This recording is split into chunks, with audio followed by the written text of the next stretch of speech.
Okay, ang topic naman natin for today, for this video is about liquidity.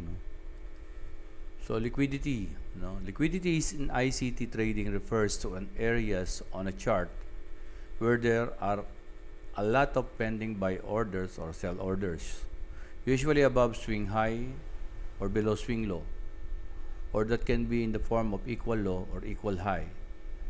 But basically it's to support and resistance. So ito, equal high. So pansinin nyo, may yung price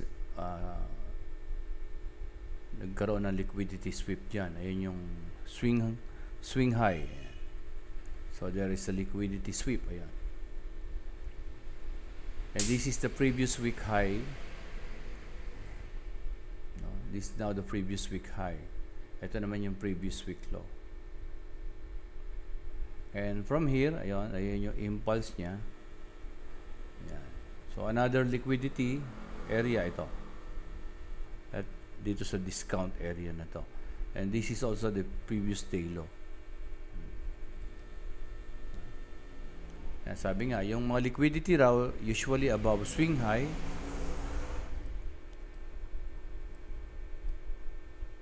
Above swing high, ayan siya, swing high or swing low. Pero sa ngayon, galing siya rito, liquidity sweep nung equal high na to and then the swing high. So, possible next target niya is ito. Lalo na nagsa-sideways siya. As of now, nagsa-sideways pa rin yung market. So, by next week, kung butasin niya ulit itong previous month low na to, this was the previous month low, last month, not the May, nung April. Kasi ngayon, meron na panibagong previous month. Ito na siya. Ito na. Sa 4,360. Last month, ang previous month niya is 4,510. So ngayon, may another previous month low siya ngayon. And at the same time, andun pa rin yung price. Ayaw umalis dito yung price. Binutas, then reject, parang ito.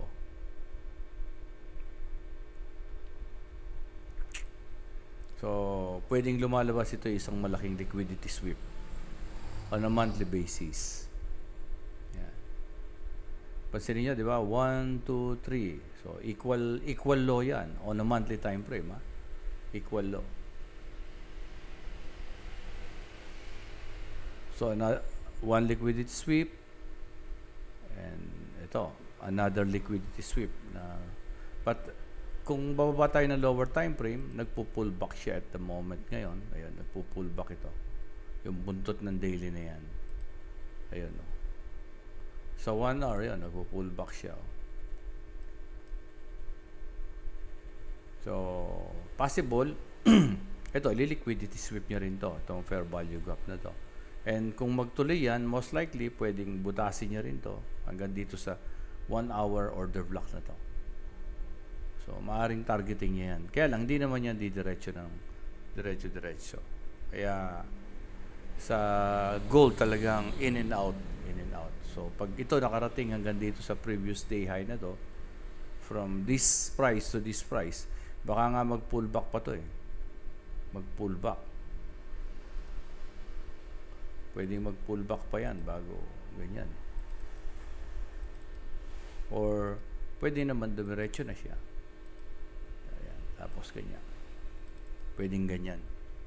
Kaya pagka may win na kayo, labas na. Pero sa ngayon, ang nakikita kong bias dito is eto siya.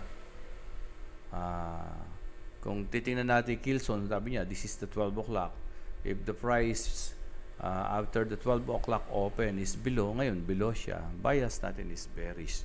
Kaya lang may support. Ang support niya is previous month low. So, in and out lang, mate.